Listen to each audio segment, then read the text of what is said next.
बात है शाह साहब कि इस गली की दूसरी जानिब कोई रास्ता नहीं, तो एक बार जो एमपी में आ गया अब उसको दोबारा कहीं वापस जाने का मौका नहीं मिलता, मैं जाने नहीं देता। आपको जानकर खुशी होगी कि मेरे जितने फाउंडर मेंबर्स उस वक्त मौजूद थे वो आज भी उसी शिद्दत और उसी मेहनत के साथ मौजूद है 17 सालों तक माशाल्लाह। ये एएमपी की कामयाबी के पीछे एक बहुत बड़ा जो है रीज़न है माशाल्लाह। ना सिर्फ फाउंडर मेंबर्स बल्कि शुरुआती दिनों से लेकर अब तक जितने लोग जुड़े एएमपी के साथ वो सब लोगों ने ज़बरदस्त मेहनत की है। मैं आप सब लोगों का शुक्रिया, शायद छोटा लफ्ज़ होगा, शोएब भाई, जावेद भाई, रजाक भाई, नजीब भाई एंड एवरीबडी, मैं सबका, सज्जाद भाई, जायदा बाजी, सभी लोग, शुक्रिया कम है, मगर मैं समझता हूँ हम सब लोग जो है शायद अल्लाह ने आलम अरवा में हम लोगों को भाई बहन और साथी बनाकर रखा था और यहाँ भेजा है ताकि हम सब लोग मिलकर एक साथ काम करें अल्हम्दुलिल्लाह। साथियों, एक बहुत एक्साइटिंग मोमेंट है being named as one of the most being named in like 100 most influential Muslim of India. ये कामयाबी हासिल करना मैं समझता हूँ उसके लिए सख्त मेहनत करनी पड़ती है और कामयाबी हासिल करने के बाद मैं समझता हूँ कि अगर आपको ज़्यादा अहम चीज़ है कि आप उस कामयाबी पे कायम रहें, आप उस कामयाबी पर कायम रहने के लिए मैं समझता हूँ उससे ज़्यादा मेहनत करने की ज़रूरत पड़ती है। और मैं आप सब लोगों को इस बात का आज इस प्लेटफॉर्म से वादा करता हूँ कि ये तो एक छोटा सा पड़ाव है, मैं इस तरह की मेहनत जो कुछ हम कर रहे थे बल्कि उससे बहुत ज़्यादा हमेशा करता रहूँगा, अपनी ज़िंदगी के आखिरी सांस तक करता रहूँगा इंशाअल्लाह। और जब भी इस तरह की कोई लिस्ट बनेगी, जब तक मैं जिंदा हूँ इंशाअल्लाह उस लिस्ट में मेरा नाम आता रहेगा इंशाअल्लाह। साथियों, एक बहुत एक्साइटिंग मोमेंट है being named as one of the most being named in like 100 most influential Muslim of India. ये कामयाबी हासिल करना मैं समझता हूँ उसके लिए सख्त मेहनत करनी पड़ती है और कामयाबी हासिल करने के बाद मैं समझता हूँ कि अगर आपको ज़्यादा अहम चीज़ है कि आप उस कामयाबी पे कायम रहें, आप उस कामयाबी पर कायम रहने के लिए मैं समझता हूँ उससे ज़्यादा मेहनत करने की ज़रूरत पड़ती है। और मैं आप सब लोगों को इस बात का आज इस प्लेटफॉर्म से वादा करता हूँ कि ये तो एक छोटा सा पड़ाव है, मैं इस तरह की मेहनत जो कुछ हम कर रहे थे बल्कि उससे बहुत ज़्यादा हमेशा करता रहूँगा, अपनी ज़िंदगी के आखिरी सांस तक करता रहूँगा इंशाअल्लाह। और जब भी इस तरह की कोई लिस्ट बनेगी, जब तक मैं जिंदा हूँ इंशाअल्लाह उस लिस्ट में मेरा नाम आता रहेगा इंशाअल्लाह।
मैं आज ऐसे मौके पर इंतहाई पुरखुलूस मोहब्बत भरे अंदाज में आली जनाब आमिर इदरीसी साहब को मुबारकबाद पेश करता हूँ और दुआ भी करता हूँ अल्लाह ताला आपको और ज़्यादा उरूज-ओ इर्तिक़ा की मंज़िलें अता फ़रमाए। माशाअल्लाह आप शुरू ही से बहुत ही फ़आल मुतहर्रिक, हम अगर कहें अपनी ज़बान में काम की मशीन, तो ये बेजा नहीं होगा। और यही वजह है कि आप ख़ुद भी काम की मशीन बने रहे और अपने अहबाब को भी काम की मशीन बना दिया। इसका नतीजा ये है कि आज मुंबई और मुंबई के अलावा दीगर इलाके से भी लोग आए और आने के बाद इनकी हौसला अफजाई की है। मैं ऐसे मौके पर एक शेर पढ़ना चाहता हूँ कि हौसले जब बुलंद होते हैं, हौसले जब बुलंद होते हैं, बढ़ के मंजिल सलाम करती है। जमीयत उलमा अहले सुन्नत मुंबई का मैं बहैसियत सदर और उस तंजीम के हमारे आमिर भाई एक अहम रुकन भी हैं, इसलिए हमारा मनसबी फरीज़ा भी बनता है, हमारी ज़िम्मेदारी ये बनती है कि हम ऐसे खुशी के मौके पर, जबकि इनको इतना एजाज़ मिला है, इतनी तरक्कियाँ मिली हैं कि 100 नामवर लोगों में से आपका शुमार हो रहा है, तो अल्हम्दुलिल्लाह ऐसे मौके पर हमारा भी आना ज़रूरी था कि हम ऐसे मौके पर आपको मुबारकबादी पेश करें। और हमारे साथ हमारे मुफ्ती मंजर साहब बहुत ही काबिल आदमी हैं, बासलाहियत हैं, आप बहुत शानदार खिताब भी करते हैं। ये हमारी जमीयत के भी अहम रुकन है और अलजामियतुल शफिया मुबारकपुर जो एशिया का एक अजीम इदारा है, उसके ये फ़र्जंद हैं, मिसबाई हैं। अल्हम्दुलिल्लाह मैं भी मिसबाई हूँ।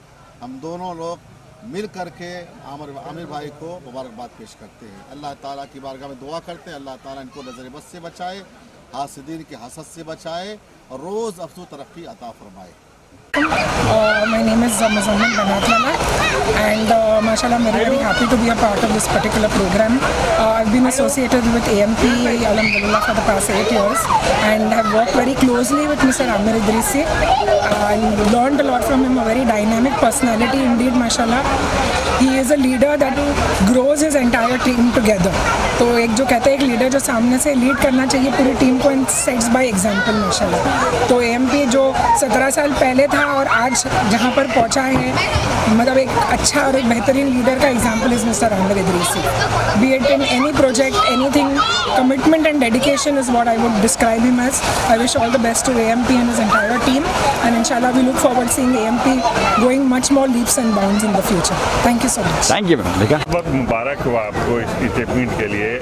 आने वाले दिनों में एजुकेशन को लेकर के जो AMP है वो क्या करने वाली है, शॉर्ट में बता दीजिएगा। देखिए, हम ये चाहते हैं कि मुल्क के कोने कोने तक पहुँचे और हर बच्चे को मदद, जिसको मदद की ज़रूरत है उसको मदद पहुँचाए। ख़ास तौर पर जो बच्चे ताला तालीम हासिल करना चाहते हैं लेकिन गाइडेंस की कमी की वजह से, फाइनेंस की कमी की वजह से या एजुकेशनल इंस्टीट्यूशन ना होने की वजह से हायर एजुकेशन की तरफ नहीं जा पाते, वो हमारा प्राइम टारगेट है। हम चाहते हैं कि ऐसे तमाम बच्चों को दूर दराज के मकामात से लेकर आया जाए और बड़े बड़े इंस्टीट्यूशन में उनका दाखिला कराया जाए, उनकी फाइनेंशियल मदद की जाए। हमारी कोशिश होगी कि पूरे मुल्क में इसको एक मुहिम की तरह चलाएं इंशाल्लाह। ये एक बड़ा काम AMP करने जा रही है और कर रही है। लेकिन उसके अलावा जो सबसे ख़ास बात है जो हम लोग सोच रहे हैं वो ये है कि अगले 25 साल का एक प्लान पेश किया जाए, एजुकेशन, एम्प्लॉयमेंट, इकोनॉमिक डेवलपमेंट और ओवरऑल एम्पावरमेंट का एक कम्युनिटी में प्लान पेश किया जाए। और ख़ास तौर पर जो 100 most backward districts of India है, जहाँ पर मुसलमानों की कसीर तादाद रहती है, वहाँ जाकर काम करें, गवर्नमेंट की हेल्प से काम करें, ताकि उनको जो है गरीबी से बाहर निकाला जाए, जहालत से बाहर निकाला जाए और मेन स्ट्रीम का हिस्सा बनाया जाए इंशाल्लाह। क्या इसमें सिर्फ मुसलमान बच्चों को लिया जाएगा या जो भी इस लायक? हम लोगों के जितने सारे प्रोजेक्ट्स हैं वो सब के लिए ओपन है। हम हर कम्युनिटी, हर जाति, धर्म, हर वर्ग के लिए काम करते हैं। लेकिन चूंकि मुसलमानों के हालात बहुत ख़राब हैं, ज़्यादा मदद की ज़रूरत है, इसलिए वो हमारा फोकस एरिया होते हैं। लेकिन we are open to everybody without any discrimination. जो बच्चे हैं, मुस्लिम जो बच्चे हैं या फैमिली हैं जो एजुकेशन को पूरी तरह नहीं कर पा रहे हैं, पूरा नहीं कर पा रहे हैं, जो बच्चे हैं उनको शुरू होते ही उसको किसी भी सिलाई की दुकान पर ये खड़ा कर देते हैं, ऐसे माँ बाप को क्या करना चाहिए आप? देखिए, जो है ना, गरीबी इसका सबसे बड़ा रीज़न है। प्रॉब्लम ये है कि कम्युनिटी में अराउंड 35% लोग इंतहाई गरीब हैं। तो जो आदमी गरीब होता है वो पहले पेट भरने की सोचता है, वो ये चाहता है कि 2 वक्त की रोज़ी का इंतज़ाम हो जाए, उसके बाद ही वो एजुकेशन के बारे में सोच सकता है। तो मैं पूरी कम्युनिटी से ये अपील करूंगा, ख़ास तौर पर जो हमारी ऑर्गेनाइजेशंस हैं उनसे, और उसमें भी ख़ास तौर पर जो ये पीछे मतलब यानी कि पिछड़े हुए इलाकों में जो ऑर्गेनाइजेशंस हैं उनको ये रिक्वेस्ट करूंगा कि ये एक तो उनकी गरीबी दूर करने के लिए कोशिश करें, उनको सपोर्ट करें, और वहाँ के लोग उन बच्चों को सपोर्ट करने का काम करें। प्लस जो बच्चे आपको ऐसे दिखाई देते हैं जिनमें एजुकेशन हासिल करने की इच्छा है मतलब जो टैलेंटेड हैं, कम से कम उनको सपोर्ट करके आगे लाएं, ताकि एक कुछ सालों में उस पूरी फैमिली की जो है का नक्शा बदला जा सके, उसकी ज़िंदगी बदली जा सके। ऐसे ही bit by bit, pieces by pieces इंशाल्लाह हम जो बड़ा मंसूबा देखते हैं ना 25 साल, वो ऐसे ही हासिल होगा। कोई ऐसा ही लड़कियाँ खासतौर पर लड़कियाँ बहुत कम पढ़ाई करती है, बस उन्हें कहते हैं बस पढ़ाई करो, उनके लिए क्या कर सकते हैं? देखिए ये एक मिथ है, मतलब कि मुस्लिम लड़कियां कम तालीम हासिल करती हैं, ये ज़माना पुराना हुआ हवा हो गया। आज अगर आप ग्रेजुएशन लेवल पर मुसलमानों की एजुकेशन का रेशो देखेंगे तो उसमें 56% जो है लड़कियां हैं, 44% लड़के हैं।